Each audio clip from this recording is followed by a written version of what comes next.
राम राम दोस्तों, जय बाबा नीम करौली महाराज जी की।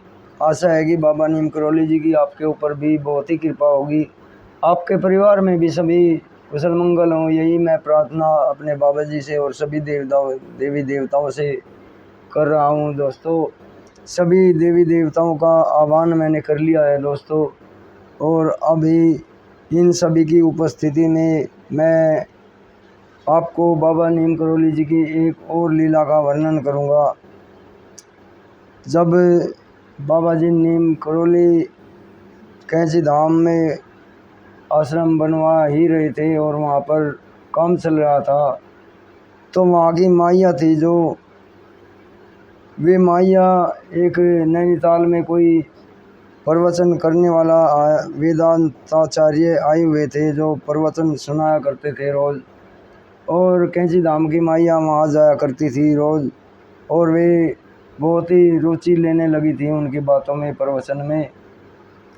तो बाबा जी को एक दिन उन्हें वेदांताचार्य को सबक सिखाने की, उससे सबक लेने की बात मन में आई बाबा जी को, और उन्होंने कहा माइयों को कि उस वेद का उच्चारण करने वाले महात्मा का तुम लोटा और जूता उठा लाना। बस यही गुरु महाराज जी बाबा नीम करौली का परम ज्ञान है। उन्होंने उन माइयों से कह दिया कि उठा लाना, तो वे कैसे करती हैं, ये उनकी लीला क्या होती है, आप सुनिए। बाबा जी के दर्शनों के प्रारंभिक दिनों में जब कैंची धाम में कुछ कार्य अधूरा था और श्री माँ और कुछ अन्य भक्त माइयों के साथ नैनीताल में उन दिनों आए हुए एक प्रसिद्ध वेदांताचार्य जी के प्रवचनों को सुनने जाया करती थी। उनके वेदांत के ऊपर प्रवचनों में श्री माँ भी बहुत कुछ रुचि लेने लगी थी। महाराज जी इस तथ्य से अवगत थे, उन्हें सब पता था, परंतु वे तो श्री माँ तथा अन्य भक्त माइयों को वेदांत का असली रूप बताना चाहते थे। तभी एक दिन महाराज जी ने माँ से कहा, आज उसका लोटा और जूता उठा लाना।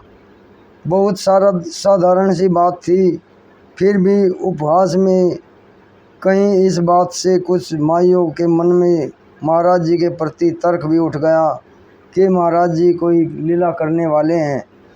महाराज जी की लीला शुरू हुई और होनी भी ऐसी ही हुई कि जब वेदांताचार्य जी का प्रवचन पूरा हुआ तो वे जाने लगे, तो उनको अपना जूता नहीं मिला, और जब बहुत खोजने पर भी नहीं मिला तो वे वेदांताचार्य जी अप्रत्याशित रूप से बहुत क्रोधित हो गए, और अभी अभी तो वे संसार की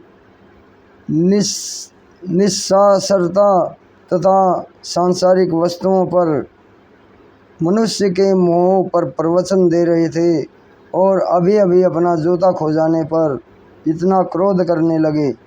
यही सोचती सभी माताएं घर को चली, और कि थोता ज्ञान अपनी जगह है और वास्तविक ज्ञान वही है जिसे अपने आचरण में डाल लिया जाए। अगले दिन से उन्होंने प्रवचन सुनने को जाना बंद कर दिया। बाबा जी का अपना प्रवचन तो इतना ही था कि उसका जूता और लोटा उठा लाना, लेकिन वे उठाकर भी नहीं लाई और वो अपने आप ही गायब हो गया। वो बाबा महाराज की लीला थी, उन्हें उसकी असलियत सबके सामने लानी थी दोस्तों। बाबा जी महाराज सबके वे तो अंतर्यामी है, और जब उसका जूता खो गया, वो नहीं मिला, तो वो वेदांताचार्य बहुत ही ज़्यादा क्रोधित हो गया। तो यही इसका सार है दोस्तों कि जो प्रवचन करते हैं और सभी को ज्ञान देते हैं, बाबा जी ने ये कहा कि वो खुद भी क्या उस बात पे खरा उतरता है, तो उसकी इसी असलियत को सबके सामने लाने के लिए बाबा जी ने ये लीला, उनकी अपनी लीला खेली। और बाबा जी ने कहा, साधु धर्म में प्रविष्टि पर लीक से हुए प्रविष्टि पर लीक हुए व्यक्तियों को भी बाबा जी इसी तरह अपनी लीलाओं द्वारा जागरूक करते रहते थे, जिनके दो एक दृष्टांत आगे दिए गए हैं। परंतु इन सब लीलाओं क्रीड़ाओं के मूल में अभी उनका मुख्य उद्देश्य केवल सीमित रूप से ही सीख देना अथवा मार्गदर्शन करना भर होता था, न कि गुरु रूप में उपदेश देना, और न कभी इन सीखों को अनिवार्य रूप से मनाने के लिए वे उन्हें कभी किसी कार्य को बाध्य किया करते थे। भक्त की स्वेच्छा से ही सर्वोपरि रहती थी। बाबा जी महाराज का तो यही भाव रहता था, धीरे धीरे से मना, धीरे धीरे से सब कुछ होए, माली सींचे सो घड़ा, ऋतु आए फल होए।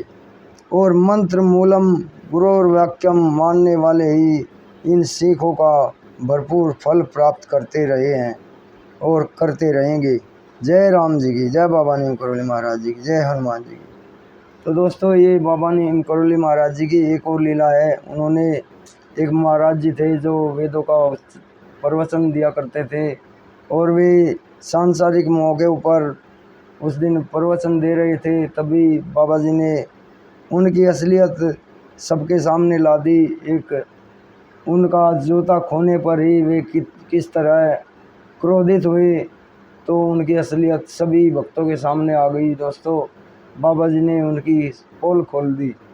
तो अभी आज मैं आपसे विदा लेता हूँ। दोस्तों, सभी के घर परिवार में कुशल मंगल हो, सभी के ऊपर बाबा नीम करोली जी की कृपा रहे, बस यही मेरी विनती है। कल आपसे फिर श्रीमद् वाल्मीकि रामायण का पाठ और बाबा जी की अन्य कोई महिमा या और अन्य कोई धार्मिक पाठ आपको सुनाऊंगा। तब तक के लिए आपसे विदा लेता हूँ। जय राम जी की, जय हनुमान जी की, जय बाबा नीम करोली महाराज जी।